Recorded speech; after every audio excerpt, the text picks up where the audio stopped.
et bienvenue sur Monaco Info pour cette nouvelle édition. Au sommaire de ce journal. Retour sur les traditionnelles cérémonies de vœux qui se poursuivent en principauté. Nous nous rendrons au musée océanographique où le directeur de la Sûreté publique a présenté ses vœux pour 2019. Découverte dans ce journal des actions de l'association Papyrus. Quels seront les changements au niveau de la télévision pour l'année à venir ? Un grand chef pour tous, une belle opération que nous vous présenterons dans cette édition avec notre Focus Info du mardi. Les traditionnelles cérémonies de vœux se poursuivent en principauté. Le directeur de la Sûreté publique a présenté ses vœux pour 2019 en présence du souverain ainsi que de nombreuses personnalités de la principauté au musée océanographique. L'occasion de dresser un bilan pour l'année écoulée et d'annoncer les grands projets à venir. Le reportage de Vanessa Dessy. 554 femmes et hommes mobilisés au sein de la Sûreté publique qui œuvrent au quotidien à la préservation du climat de sécurité. L'année 2018 a été particulièrement forte avec une baisse significative de la délinquance générale. Il faut toujours être modeste, mais les résultats sont bons, aussi bien sur le plan de la délinquance générale que de la délinquance de voie publique qui concerne notre quotidien, les vols de voitures, les vols de roues, les cambriolages. Ces deux types de délinquance sont en baisse, et en baisse assez nette. Donc nous n'avons qu'à nous réjouir, même si chaque année c'est un peu plus difficile, puisque nos statistiques baissent depuis 8 ans, de manière discontinue, et plus particulièrement depuis 3 ans. Alors que le plan Sûreté publique 2020 arrivera à son terme à la fin de cette année, le plan Monaco Safe City permettra d'accentuer les relations avec les acteurs économiques du pays. Une philosophie qui se fonde surtout dans la prévention et le partenariat. Le plan Monaco Safe City va nous permettre de développer le partenariat avec les acteurs économiques, que ce soit les établissements bancaires, les établissements de luxe, les hôtels, pour que l'on fasse un partenariat encore plus fort sur la coopération en matière de sécurité. Et un hommage particulier a été rendu au capitaine Mathieu Launois, disparu tragiquement ce samedi, décrit unanimement comme un policier loyal et dévoué. Une reconnaissance émue lui a été exprimée à l'occasion de cette cérémonie des vœux. Nous poursuivons avec les traditionnelles cérémonies de vœux. Le maire a lui aussi présenté ses vœux pour 2019 à la presse cette semaine en compagnie de ses élus. L'occasion pour Georges Marsan de dévoiler lui aussi les grands projets pour la mairie en 2019. Nous l'écoutons. Pour le premier trimestre, nous avons ouvert 2 portails, transition numérique oblige, 2 portails numériques, le portail famille et la dématérialisation des appels d'offres dans les appels d'offres. Nous avons également, c'est le transfert également du club le temps de vivre dans des nouveaux locaux qui seront provisoires, ça c'est quand même une grande nouveauté. Nous avons pour l'espace Léo Ferré le fameux concert 29 mars, je crois, d'Aifen. Et nous avons encore la continuité des travaux à l'Hercule Fitness Club, et donc avec cette fameuse pergola qui va pouvoir augmenter le nombre de cours collectifs. Et puis nous avons eu en début d'année donc le transfert de la bibliothèque Caroline Ludothèque, donc qui est devenue aujourd'hui communale et qui va donc étendre l'offre jeunesse de notre bibliothèque. Voilà les principales réalisations de ce premier trimestre. L'association Papyrus vient d'être présentée au public. Ses membres, ses fonctions, ses actions, des actions destinées à la jeunesse de la région PACA et qui présentent de nombreux projets innovants, comme nous l'explique Charlotte Moreno. Être centré sur le développement personnel et l'accomplissement de soi, c'est bien le mot d'ordre de l'association Papyrus, start-up régionale basée à Monaco. Elle a présenté ses différentes bourses il y a quelques jours. On a 10 bourses d'études, une bourse entrepreneuriale, 2 bourses qui financent 2 micro-projets écologiques et 2 bourses qui financent 2 micro-projets éducatifs. Étudiants, lycéens, entrepreneurs régionaux ou porteurs d'un projet impactant la région PACA, beaucoup peuvent bénéficier d'une aide de l'association, mais sous quelles conditions ? Pour les bourses d'études, naturellement, ça va de soi, hein. Il faut être dans une phase d'études ou de reprise d'études. Pour les projets éducatifs et écologiques, il s'agit simplement de porter un projet, que vous soyez actif, non actif, chômeur, une entreprise, une association. Vous voulez créer une différence ponctuelle ou sur long terme dans votre région, avec un véritable impact écologique ou socio-éducatif. Papyrus Association est fait pour vous. Des mentors issus de divers milieux professionnels peuvent aussi conseiller et accompagner des étudiants dans leur orientation, un réseau essentiel aussi pour le financement. Elles sont financées d'abord par Papyrus Parcours, c'est-à-dire notre réseau de mentors, grâce à notre entreprise qui, lorsqu'ils font une session de mentorat par visioconférence, reverse une partie du prix payé par l'étudiant au profit de notre association. Nous avons également un réseau de mécènes privés. Et enfin, nos entreprises et universités partenaires qui font l'acquisition de Papyrus Parcours pour leur réseau à eux et redistribuent 5% du chiffre d'affaires à notre association. C'est un engagement qu'on a avec eux. C'est aussi l'occasion d'honorer le lauréat de la bourse écologique.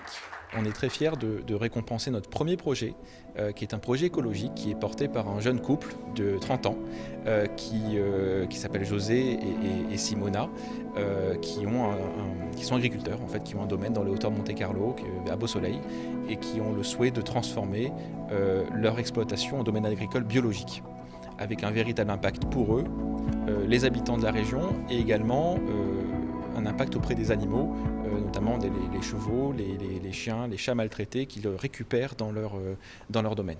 En 2017, l'association a été primée par le gouvernement princier pour le concours de la création d'entreprises. Prochaine étape, rejoindre la Fondation de France pour élargir ses actions. Et puis sinon, dans le reste de l'actualité, en principauté. Il s'agit d'un grand classique. Le concours de vitrine de cirque accompagne chaque année le festival.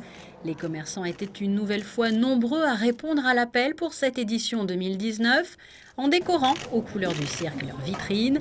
L'éventail proposé était très large, mais certains se sont tout particulièrement distingués, comme vous pouvez le voir sur ces images. Autre tradition plus sportive cette fois-ci, le match de football organisé en marge du Festival du Cirque de Monte-Carlo. Sur la pelouse du stade Didier Deschamps à Cap-d'Aille, les joueurs de l'équipe du Prince, les Barbadjouans, face aux artistes qui composaient l'équipe du cirque. 4 buts ont été marqués par la première équipe, un seul par la seconde. Les Barbadjouans remportent donc ce match amical qui avait lieu à l'issue de la célébration œcuménique, à découvrir en fin de semaine sur Monaco Info. À l'occasion de l'annonce de son palmarès 2019, le guide Michelin révèle qu'une première étoile est attribuée au grill de l'hôtel de Paris Monte-Carlo. La brigade du restaurant, emmenée par Franck Cerruti, chef exécutif des cuisines, s'est réjouie de cette prestigieuse distinction, vous l'imaginez, et c'est précisément au moment où l'hôtel de Paris achève sa métamorphose. Mais avant de découvrir notre focus info du jour, une petite piqûre de rappel liée à la télévision. Certains changements à cause de la TNT vont avoir lieu prochainement. Plus d'explications dans ce reportage signé Fabien Bonilla. À partir du 14 janvier, les chaînes s'arrêteront progressivement sur le réseau traditionnel. Il est amené à disparaître complètement le 25 mars prochain. Ne vous inquiétez pas, rien de grave. Si votre téléviseur est connecté à une box TV Monaco Télécom, aucun changement n'est à faire.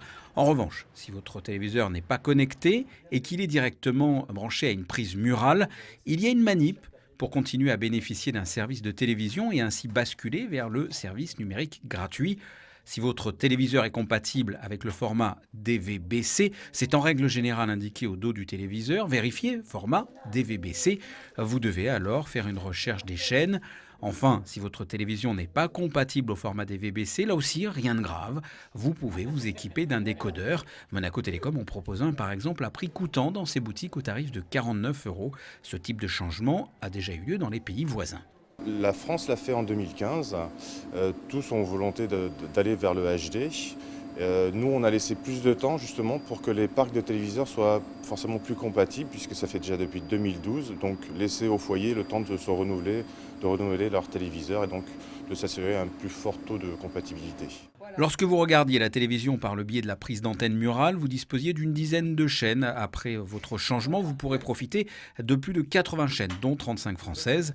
Cette vérification de compatibilité de téléviseurs a déjà débuté depuis un trimestre chez les personnes bénéficiaires du maintien à domicile, comme sur ces images. Alors, le service d'action sociale a répertorié ces 900 bénéficiaires du maintien à domicile. Est allé chez chaque personne pour vérifier la télévision, si elle était trop ancienne ou si les personnes n'avaient pas la box. Et avec la collaboration donc, du gouvernement qui offre la petite télécommande magique et le Monaco Télécom qui installe certains boîtiers, notre monsieur bricolage, Olivier Pinaudot, a aussi installé des boîtiers et appris aux personnes comment se familiariser avec 2 télécommandes. Donc je pense qu'au mois de mars, tout ira bien. On vient donc mettre à jour votre téléviseur.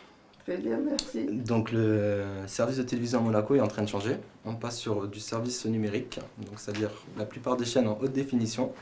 Vous aurez droit à plus de 80 chaînes. Nous nous sommes attachés chez Monaco Télécom à vraiment accompagner cette évolution dans le service de télévision pour nos clients résidents monégasques. Donc, en effet, on a mis un certain nombre d'actions en place. Une première action, ça a été de travailler en étroite collaboration avec les services sociaux de l'État, de la mairie, pour vraiment accompagner la population qui est des bénéficiaires des aides, et notamment en allant leur installer gratuitement le fameux décodeur quand la télévision n'est pas compatible, DVB-C, c'est pour le câble. Donc on a installé gratuitement depuis à peu près un trimestre 500 décodeurs. Pour effectuer cette modification, vous aussi, si je n'ai pas été assez clair, vous avez toutes les explications sur le site www.monaco-télécom.mc/TNT ou encore plus simple, un numéro de téléphone, le 99 66 33 03. Place à présent à cette belle opération. Une équipe de Monaco Info a accompagné des jeunes guides et scouts de la Principauté au fourneau économique à Nice pour offrir à des personnes dans le besoin un bon repas de fête confectionné par un grand chef. C'est le Focus Info du jour. Il est signé Alexandra Pagny.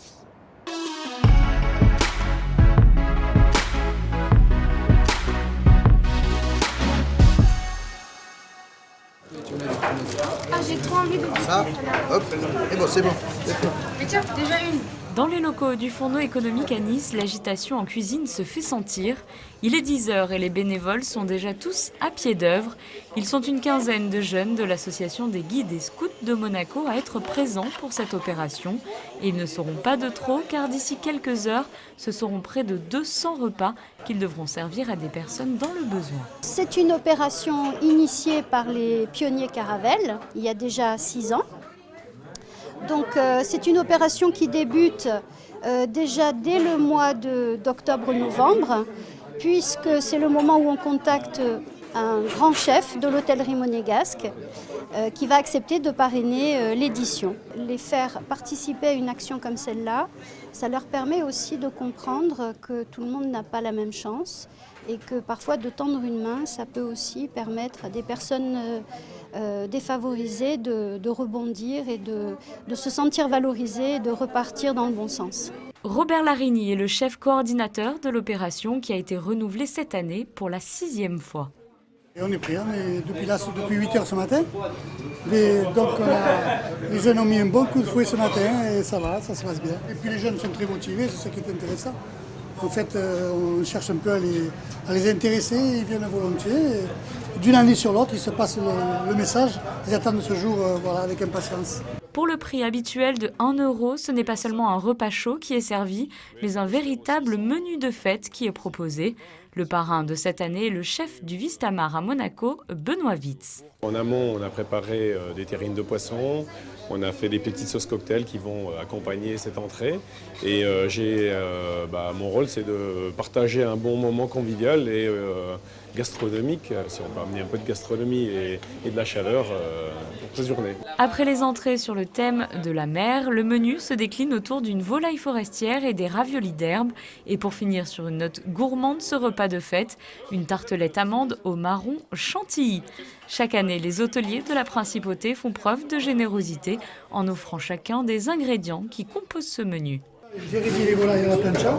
Et là, on va finir le cuisson. 160, 180. J'ai fait sauter les champignons, roulé au beurre. Et là, on met ravioli. D'accord. Vous voulez quelque chose des raviolis? Ah, on fera les raviolis. On les fera ensemble. Ah ouais, très bien, très bien. C'est cuit.